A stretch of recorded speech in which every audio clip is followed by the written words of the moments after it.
So, ladies and gentlemen, I'd like to address the question of freedom of speech in Sweden and how it is being eroded in front of our eyes, and the struggle for freedom of speech in Sweden. Reading from the Guardian newspaper dated Thursday the 27th of July 2023. The Swedish Prime Minister, Ulf Kristersson, has said that he is extremely worried about the consequences if more demonstrations go ahead in which the Quran is desecrated, amid growing Muslim anger at a series of attacks on Islam's holy book. Attacks on the Quran in Sweden and Denmark have offended many Muslim countries, including Turkey, whose backing Sweden needs to join NATO, a goal of Stockholm after Russia's invasion of the Ukraine. Kristersson told the Swedish news agency that further requests had been filed with police for permission to hold protests where desecration of the Quran was again being planned. If they are granted, we are going to face some days where there is a clear risk of something serious happening, he said. I am extremely worried about what it could lead to. Brother, is it all right if I get a drink of water? The other way. Sweden's embassy in Baghdad was stormed and set on fire on the 20th of July by protesters angered by a planned Quran burning. Now, ladies and gentlemen, the issue that is occurring is that a Christian from Iran protesting the persecution of Christians in Iran decided to burn a Quran in Sweden. And this created uproar and anger across the Muslim world. Funnily enough, the Muslim world was not bothered by the fact that Christians were being persecuted in Iran, that Christians are being hanged in Iran, imprisoned in Iran, that churches during their acts of worship are being stormed in Iran. No, they're offended by the burning of a book. Ladies and gentlemen, the elites of Europe, in their response to this, have condemned the burning of Qurans in the strongest possible terms.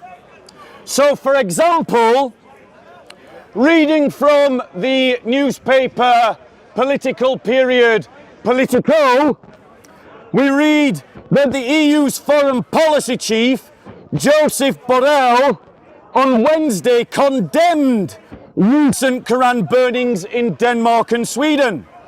Burning the Islamic holy book, quote, "is offensive and disrespectful and a clear provocation. Tolerance for religious communities are key values of the EU, and expressions of racism and xenophobia and related intolerance have no place here," the top diplomat said.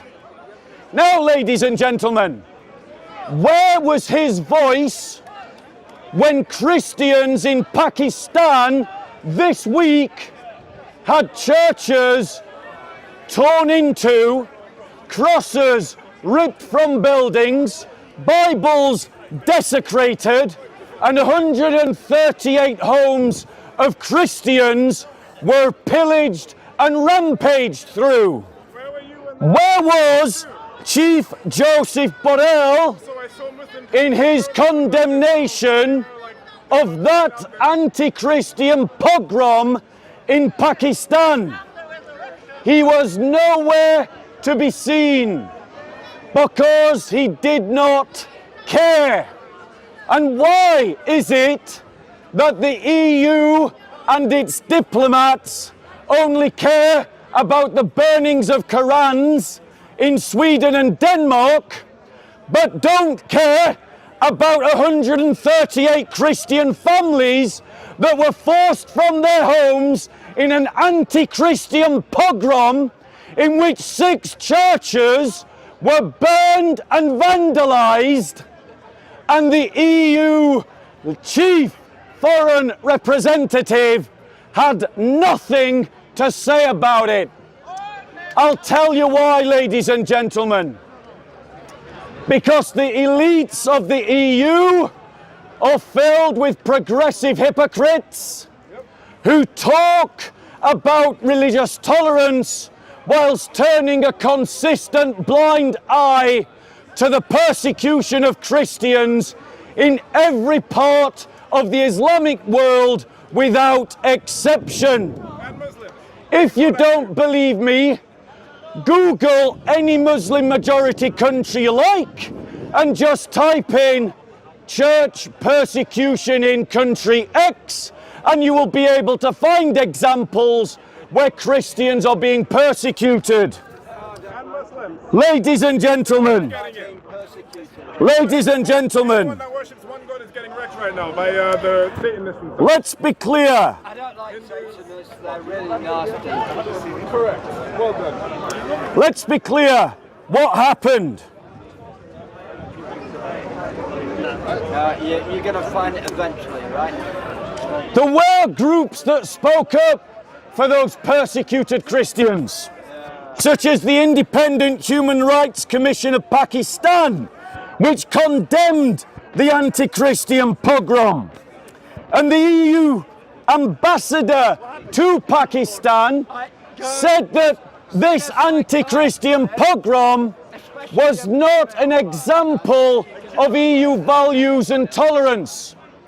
However, the mooted, whitewashed, watered down condemnation by the EU of this anti-Christian pogrom should alert all of us to the fact, and especially Christians from Europe, that EU institutions do not care about Christians. This is one of the reasons why I personally supported Brexit. And it's one of the reasons why I call on Christians in Germany, France and Italy to achieve their own independence from these corrupt, intimidated, whitewashing, spineless liberal cowards who consistently turn a blind eye to persecution of Christians in the Islamic world. Ladies and gentlemen, why the double standard? Why do they care more about the burning of a book over the attacks on 138 Christian homes and 6 churches? Why? Because the EU elites and the elites of the British government are cowards who are intimidated by the prospect of Islamic violence emerging from the Islamic community. Okay, just so you know, the EU are against you, but the Muslims are not. Ladies and gentlemen, Hate the violence against leaders who cannot stand up for you are no leaders at all. We never burn churches. And that includes any bishop, of which the vast majority have been silent, ladies and gentlemen, about the persecution of Christians. All of you who have been to church this Sunday, how many of you heard about this anti-Christian pogrom in Pakistan? You had your sexual problem. How many of you heard about it on BBC broadcasting? Do you like to beat up lesbians? The reality is the liberal elites are intimidated No. by the threat of Islamic violence, and that is why they will condemn the burning of a Quran in Sweden but are silent about anti-Christian pogroms in Pakistan Well, maybe because they are afraid. maybe it's got to do with which phone you're. And many of you are also afraid.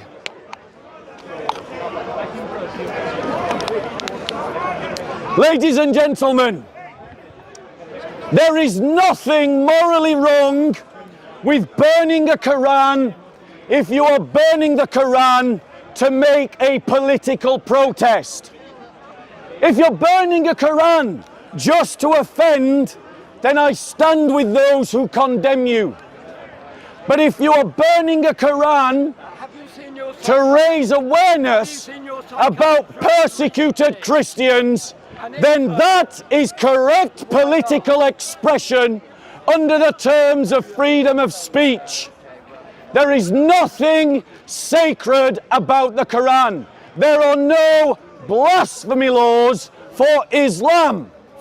But yet, by their cowardice, our liberal elites are establishing in the laws of Europe blasphemy laws for one religion in particular, Islam. What a load of bullshit. It will not take you very long to Google search to find desecrations of the Bible in Western Europe that go unpunished and uncondemned by the same elites and the same media elites who are condemning the burning of a Quran in Sweden and Denmark. They support this expression of freedom of speech when Bibles are being desecrated. They are limp-wristed in their condemnation of the burnings of churches in France and in Pakistan and the persecution of Christians across the Islamic world. Can you believe So, Christians, homophobic crap can you see out of this mother? no one has our back? Can you believe that? No one is standing up for the Christians. Have you got a girl? So what must we do, ladies and gentlemen? No, yeah. What must we do? The guy's got We must follow what the scriptures teach us to do. Don't feed the trolls with your attention. They're only here because no one will listen to them if they go somewhere else and speak. We must cling to apostolic teaching and to put it in practice. Let me give you an example. Hebrews 13:3. Continue to remember those in prison as if you were together with them in prison, and those who are mistreated as if you yourselves were suffering.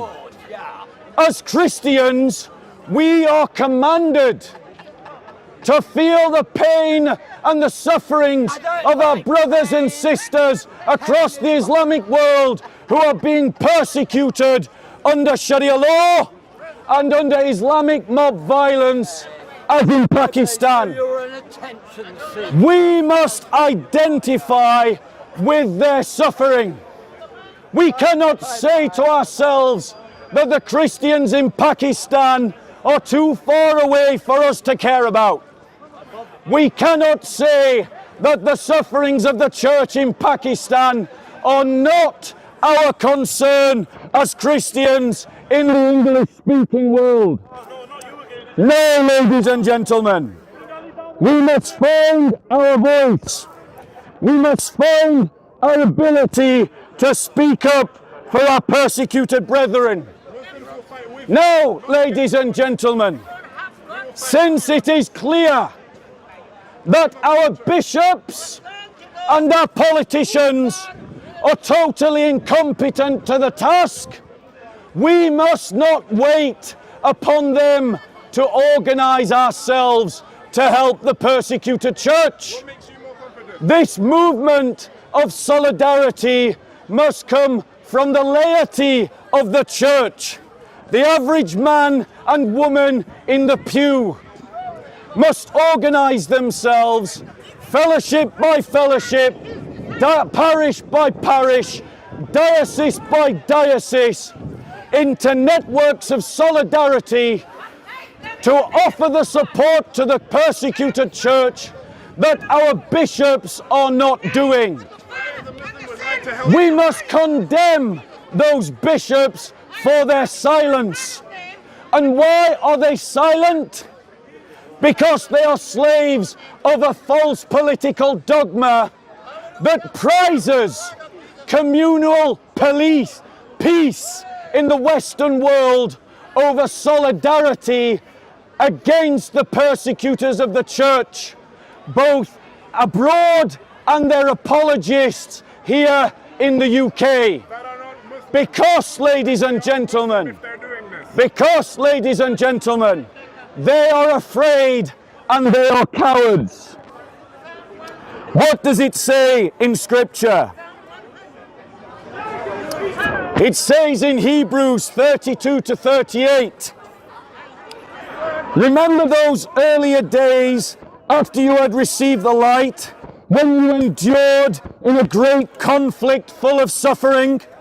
Sometimes you were publicly exposed to insult and persecution. At other times, you stood side by side with those who were so treated. Lots of Christians say that we want to be like the first Christians. Well, the first Christians stood side by side with those who suffer in the name of Christ. And didn't worship Christ. And that means, ladies and gentlemen, that as Christians, we must not care for the peace of England if the peace of England is bought at the price of either persecution and the blood of our brothers and sisters around the world in the Islamic world. We must stand up for them. We must stand against the apologists who try to whitewash their suffering. And if that results in increased communal tensions or conflict in England, so be it. So you hate Islam? Because the price of peace Trying to help you. is being bought at the blood of the martyrs. And we as Christians cannot tolerate or pay such a price. We must follow the apostolic teachings no matter the cost. No Muslim murder. No matter, No Muslim. no matter, ladies and gentlemen, what it costs us. We must raise the voice for the persecuted church. We must thrust this issue into the eyes and the face of every progressive hypocrite that talks about tolerance, that talks about inclusion, and is silent about persecuted Christians because they have been indoctrinated by a politique that is anti-Christian. Christians, find your voice. Now, ladies and gentlemen, let me debate my heckler on this issue and listen how he seeks to defend the persecution of Christians in the Islamic world. Listen how he attempts to change the subject. Okay. One final point. Muslims are offended because the Quran is being burned. Muslims for 1400 years have desecrated churches of Christians and other religious symbols of other religions, and the first and chief of them to do so was their own prophet, who destroyed pagan idols except one in the Kaaba. We cannot take lectures from Muslims. We cannot take lectures from Muslims about respecting other people's religions when for 1400 years they have been persecuting Christians, Jews and others and desecrating their symbols and places of worship. False. Ladies and gentlemen, Lies. as Christians, we cannot condemn smashing false idols like the Quran Abraham did it. Peace be upon when, exactly as he's just said, Abraham and the prophets also destroyed the idols of false religions, and so did our saints. The only criticism that as a Christian we can raise about this issue is about whether it is wise. And it is only on those grounds that I myself would never desecrate a Quran, because I don't want other people to desecrate the Bible or a Christian church. Not because it's morally wrong, but because it is unwise. I'm going to debate you in a second. Any questions, ladies and gentlemen? Let me take questions from the crowd and then I'll debate you. Go on. Are we certain that Abraham actually destroyed idols?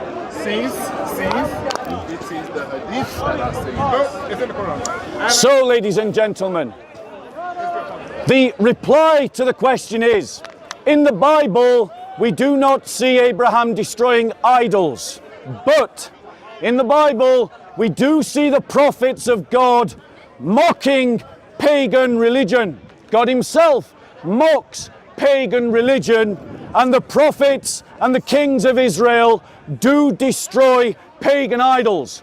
Paul, when he converted people away from paganism, the Christians gathered together the books that were owned by pagans converted to Christianity and burned the pagan books. Our saints have destroyed pagan idols. And for that reason, a Christian cannot say it is morally wrong to burn a Quran if they are doing so to protest against the persecution of Christians or to demonstrate the lack of value that the Quran has as a spiritual book. It only has value as a piece of medieval literature, and for those reasons I would argue that it should be respected. Any other questions? Just so you know, Abraham and the idol shop. Any other questions? I'm taking questions, ladies and gentlemen. Just so you know, that is basically. Any other questions, ladies and gentlemen? Questions going once about this issue? Go on. So, ladies and gentlemen, what's happened in Pakistan this week? A Christian colony. There was found at the borders of a Christian colony some pages of the Quran that were desecrated. Suspiciously, these pages were found on the edge of a Christian colony. Now, why would Christians desecrate a Quran and then put the evidence on the edge of their own colony when they know what the result of such an action would be? That's your first clue, ladies and gentlemen, that they're being set up. But notice the Muslim apologist for the persecution of Christians instantly jumped on the idea that the Christians were trying to provoke the Muslims. Go and look at the geopolitics of Pakistan and ask yourself if that idea makes sense. But it makes sense in the minds of the bigots. It makes sense in the minds of the Islamists. It makes sense in the minds of the apologists for the persecution of Christians. Secondly, that evidence was discovered, surprise, surprise, by Muslims who just happened to walk by where the evidence was placed. Those Muslims then went back to their Muslim mosque, and the mosques, the imams, called for the Christians to be punished. No evidence was provided that Christians desecrated the Quran. It could just be a trouble causer from the Muslims who was driven by hatred of Christians. A Muslim mob then marched in to that Christian colony, destroying and pillaging 6 churches and 134 homes, businesses, forcing the Christians to flee. Ladies and gentlemen, that is what happened in Pakistan, a place where Christians regularly suffer anti-Christian pogroms. Ladies and gentlemen, What needs to happen in Pakistan is for the Christians to gather into one city, all 2 million of them. And when they form the majority in that city, they set up their own security service. They set up their own independent, off-the-radar militia to defend them, because the Pakistani state is not defending the Christians. Because of Islamic prejudice, they are seen as the kuffar, the dhimmi, and they are not seen as being worthy of equal status in Pakistan. Any other questions, ladies and gentlemen? Not much evidence out over here. Questions going once? Take your time, mate. They have a lot of questions here. Look at all the questions. Questions going twice? Now notice my Muslim heckler, Yeah, I'm waiting. he's here to heckle and mock because I'm speaking up against an attack against hundreds of Christians. That tells you his mindset. These are the people that we have allowed into our country. These are the people that we need to kick out of our country.